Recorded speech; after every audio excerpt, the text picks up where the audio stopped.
Hace 10.000 años, la humanidad tomó la decisión más importante de su historia. Una decisión que lo cambió absolutamente todo. Y hay evidencia sólida de que fue el peor error que hemos cometido como especie. Desde pequeños nos enseñaron que la historia humana es una historia de progreso, que pasamos de vivir como animales a construir ciudades, leyes y civilizaciones, y que el punto de quiebre fue cuando dejamos de cazar y recolectar para empezar a cultivar la tierra. La revolución agrícola. El gran salto hacia adelante. El origen de todo lo que somos. Pero hay algo que nadie te contó en el colegio. Los datos apuntan en una dirección completamente distinta. Y una vez que los conoces, es imposible ver la historia de la misma manera. Para entender el error, primero tienes que entender lo que había antes. Y lo que había antes era mucho mejor de lo que imaginas.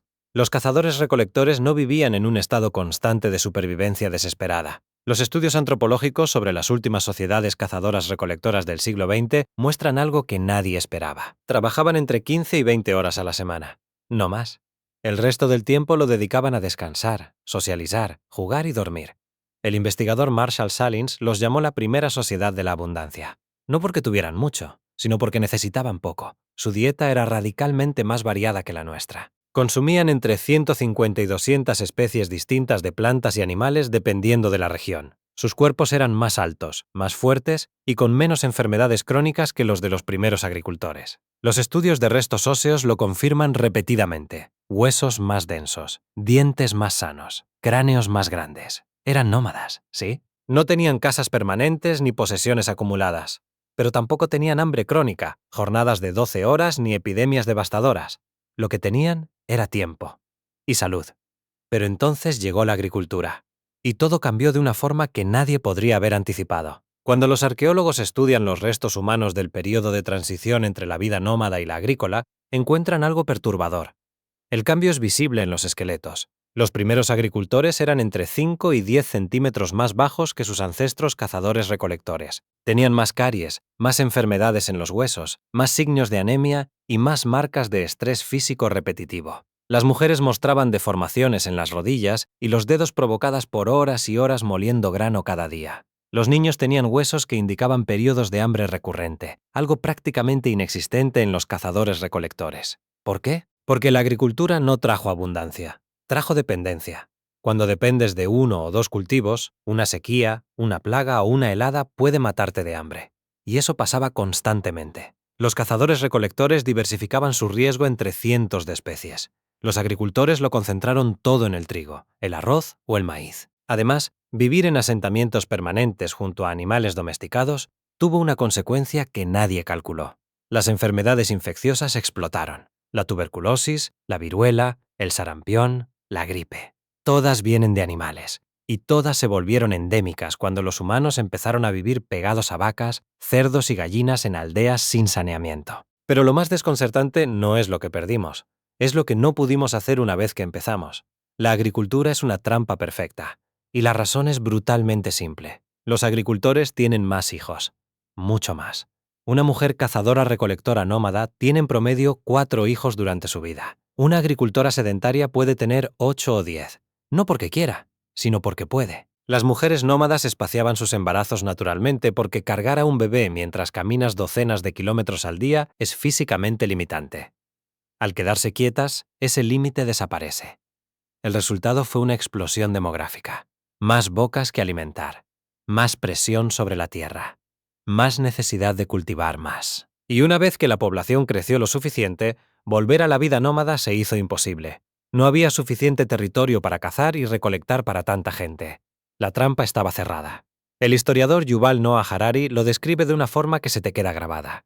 Dice que no fuimos nosotros quienes domesticamos el trigo. Fue el trigo quien nos domesticó a nosotros. Antes de la agricultura, el trigo era una hierba silvestre que crecía en pequeñas manchas de Oriente Medio.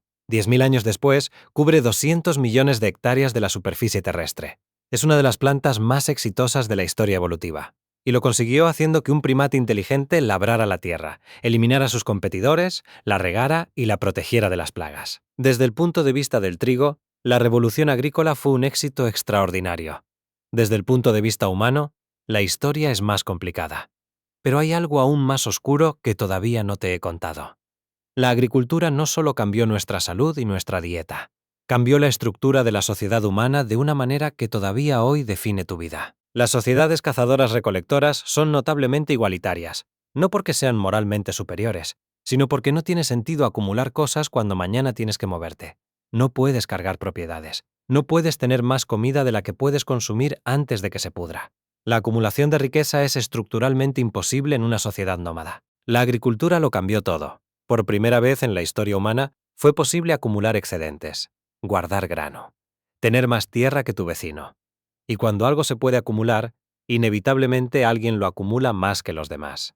Aparecieron los reyes, los sacerdotes, los guerreros, los esclavos, la jerarquía social, la guerra organizada, los impuestos, la deuda. Todo lo que asociamos con la civilización humana nació de la misma semilla que el trigo. Los cazadores-recolectores tenían conflictos, claro, pero las guerras a gran escala, con ejércitos organizados y matanzas masivas, son un invento agrícola. No tiene sentido luchar por un territorio que no vas a habitar de forma permanente. Pero sí tiene todo el sentido del mundo luchar hasta la muerte por las tierras fértiles donde crecen tus cosechas y vive tu familia. Aquí está el dato que vas a repetir esta noche.